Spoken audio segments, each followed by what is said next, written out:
La Union looks like a disaster set from a movie. It looks like an earthquake happened here, but in fact, this is all due to flood water. You can see what was once a road now completely broken apart. You can see a lot of mud, a truck being swallowed up here by the mud, debris from the roadway. Look at that, a street sign. And here's the biggest problem of it all. A lot of utility lines being exposed, including water and gas. We do have the potential for rain in the forecast. Still going to be a warm day. Well, there we go.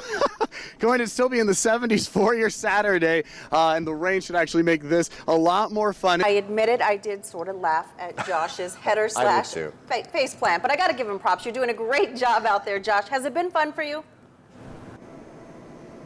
An absolute blast, Stephanie. You know, Stuart and I have been having a great time going down the slides. These are just two of the obstacles rather, they're going to have at this event, the Insane Inflatable 5K. And we're going to provide another opportunity for a chuckle here as Stuart and I slide down. And Stuart, tell us once again the who, what, when, where, why of this event, and why do folks want to come out and do it? Absolutely. So tomorrow from 9 until 3 o'clock, go to insaneinflatable5k.com. There are a lot of ice while Brad tracks the snow. Also talking about road closures. Nothing has changed. I've been on the phone with TxDOT all morning long. Trans Mountain remains closed for the first Chihuahuas game. The earlier you get here, the closer you can be to the stadium. And one of the closest parking garages is right here. We are inside the El Paso Convention Center. Here's the deal. The El Paso Convention Center parking lot will charge you $7 before 6 o'clock. So during our newscast, if you're watching, you want to get down here now, because after 6 o'clock, when our newscast ends, it goes up to $10. So again, the earlier you get to these parking garages, the less expensive it will be. And we have a map of all of the parking garages that are near the stadium, as well as parking lots and metered parking. Just head on over to kfoxtv.com and click on this story, where to find the best parking in downtown. Hey there, Hannah. Yeah, well, the clouds have actually just rolled in right now. Temperatures, though, still here, according to our KFOX portable temperature meter here, hitting the mid-90s. And that's without, of course, the helmet or restrictive pads, so you can imagine how hot it is for these guys out here at Del Valle High School playing football over the last couple of hours here.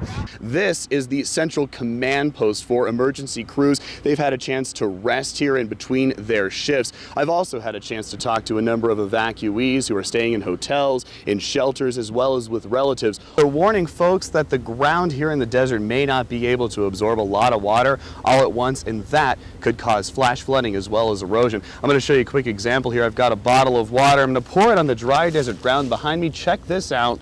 You can see, yeah, it kind of absorbs a little bit, but all that runoff is what they're talking about, the ground not absorbing it very well, and the erosion. Drivers definitely taking it easy behind me here. Take a live look at the highest point as far as roads are concerned here in El Paso at the Spaghetti Bowl, the US 54 Paisano exit from I-10 East. And you can see drivers really starting to back up right now. Not too bad, but I want to show you video from earlier this morning. It's just one example of cars struggling during the morning commute. You can see traffic came to a crawl around 9:45 this morning. Our KFOX 14 chief photographer arrived around 10 o'clock to capture this video. He says cars were struggling to get onto this ramp. Scanner traffic, our KFOX 14 assignments manager heard, said some 20 cars were stuck on the road, slipping and sliding everywhere. You could see TxDOT crews directing traffic all around the Spaghetti Bowl as well because of slick conditions.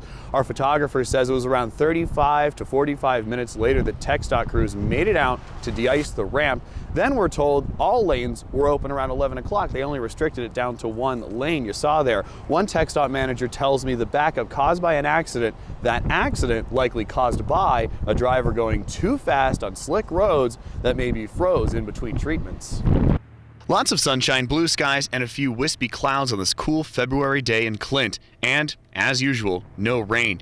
You can tell by the cracks in the ground, the soil is dry. There's nothing good about it. Farmer Alan Surratt is talking about the drought. We're hoping that this time it doesn't last that long. Meteorologists at El Paso's National Weather Service say we all may be out of luck. The drought is actually intensifying and spreading and increasing.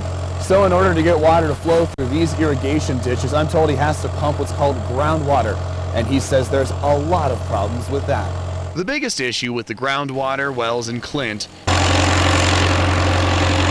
they've got a lot of clay, making the water salty. You start seeing white on the top of the ground and stuff like that, and your crops start producing a lot less. The last time this salty groundwater was used was during the Dust Bowl nearly 60 years ago. And the crops were different then. You know, in the 50s, it was mostly cotton in this area, and the damage was pretty significant. Which makes Surratt wonder what will happen to his pecan crop. Concerns I have are what's going to be the long-term effect on the trees. We don't know that at this point. Plus, with Rio Grande still dry, Elephant Butte Reservoir and Caballo reservoirs to our north are running around 5 to 10% of capacity. residential water use could also be affected come the summer, though the El Paso Water Utilities Company says that hasn't been determined yet. Joshua Zuber, KFOX 14 News at 9. For most high school seniors, getting those college acceptance or rejection letters is stressful. That range of emotions for 18-year-old El Paso High senior Sarah Gonzalez was probably a little more intense. It was the craziest day. She got accepted into 7 of the nation's 8 elite Ivy League schools: Columbia, Harvard, Yale, Princeton, Brown, Dartmouth, University of Pennsylvania. But Cornell, Gonzalez says, wasn't for her.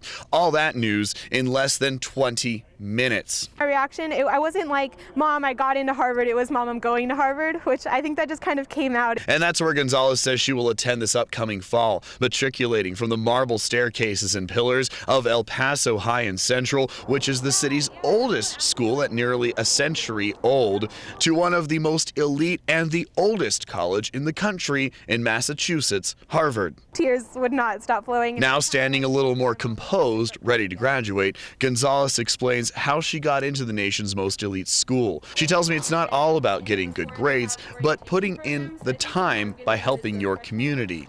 In her case, she did an independent study program. I got to study the benefits of therapeutic horsemanship on children with Down syndrome, and then I held a fundraiser to have a scholarship for students with disabilities to be able to receive therapy. Plus, she has a full ride to Harvard thanks to a scholarship. Even with all that, Gonzalez still thinks she'll miss home once in a while. I know that the second I get sick, I'm going to turn into a baby. Joshua Zuber, KFOX 14 News at 9.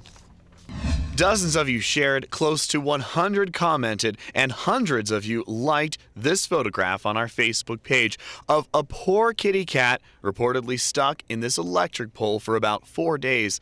Well, now that cat, Athena, is safe at home. I was super excited. Athena's parent is a 16-year-old girl from Las Cruces. I guess she got chased by coyotes and ended up at the top, and she was too afraid to crawl down, and we couldn't really do anything to help her. During that time in the pole over the weekend, Las Cruces had windy afternoons with stormy conditions, bringing some rain, and at night, the temperatures went below freezing. I felt bad for her, and I figured she must be clawing on for her life because it was pretty stormy. So it was a call to action for the Easton family. They called Doña Ana County to try to get the cat down. County workers tried to do just that, but they had to get the electric company involved and to shut off the power in that area, and they weren't able to do that until Monday for about 30 minutes.